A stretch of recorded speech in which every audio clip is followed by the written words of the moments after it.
আলাইকুম বন্ধুরা, আবার চলে আসলাম আইল্যান্ড রেসিপিতে।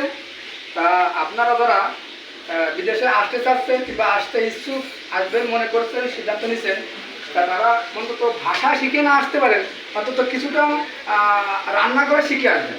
তার মানে আপনাদের রান্না করে খাইতে হবে, যদি থাকবেন এই দেশে রান্না করে খাইতে হবে। তা আমি এই যে বেগুন ভর্তা করবো শুকনো মরিচ দিয়ে, টমেটো ভর্তা করবো কাঁচা মরিচ দিয়ে, আর এই রসুন আর এই যে পেঁয়াজ একসঙ্গে একটু ভাজি করে রাখছিলাম সরিষার তেল দিয়ে। এই যে এখন একটু লবণ দিয়ে সেট কাটতেছি, আর যে বেগুনও ছুলে রাখছি। দেখুন বন্ধুরা, আর এখন যে আমার ওই একটু ফিনিশ করে নেওয়া শেষ। এখন কিছু এই জায়গাতে আমি ভাগ করে বেগুনের ভিতরে দিলাম, এই যে সরিষার তেল দিয়ে দিলাম। এরপরে এই যে দেখেন বেগুন, একটু উঁচু করেন, এই যে দেখেন বেগুন আমি আগের থেকে এই যে সেই চুলায় দিয়ে ভাজা বেগুন খোসা ছাড়িয়ে রাখছিলাম। এখন একটু হাতে চেটকায় নেবেন, একটু লবণ দিয়ে সরিষার তেল দিয়ে। এরপরে আর একটু বেশি স্বাদের জন্য আমাদের এই যে বড় ভাই এই যে ধনিয়া পাতা কাটিয়ে রাখছে কুচি কুচি করে, এই কিছুটা দিয়ে দিলাম এর ভিতরে। হ্যাঁ, এখন যে কি স্বাদ লাগবে রে ভাই, সেই স্বাদ।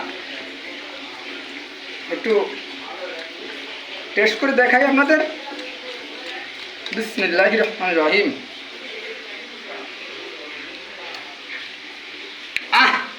সেই স্বাদ, কি বলবো ভাই। তা চলো এবার আমি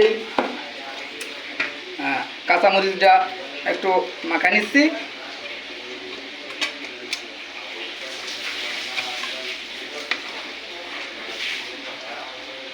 কাঁচামরিচের এক স্বাদ, শুকনো মরিচের আর এক স্বাদ, আপনারা যে যেরকম পছন্দ করেন। এখন ভর্তা একটু কড়া ঝাল না হলে আসলে মজা লাগে না। আমরা মিলেমিশে সবাই পরিশ্রম করেই খাই, তো সেইভাবে আপনারা দেখেন। এখন আপনারা মতামত করে জানাবেন, আপনারা যদি অন্য কোনো সিস্টেম থাকে কিংবা এর চেয়ে ভালো কোনো কোয়ালিটি থাকে। এই যে এর ভিতরে এখন টমেটো দিয়ে দিব, ভেজে রাখা টমেটো। কালার আছে, কালার আছে টমেটো সেই কালার। আসলে মালয়েশিয়ায় তো অনেক দাম সব কিছুর, মোটামুটি তারপরও যে কোনো সবজি যে কোনো সময় টমেটো বলেন, ধনেপাতা বলেন, ফুলকপি বলেন, মূলা বলেন, সিম বলেন, মোটামুটি সবজি 12 মাস কাল এক ঋতুর দেশ, সব সময় দেশে পাওয়া যায়।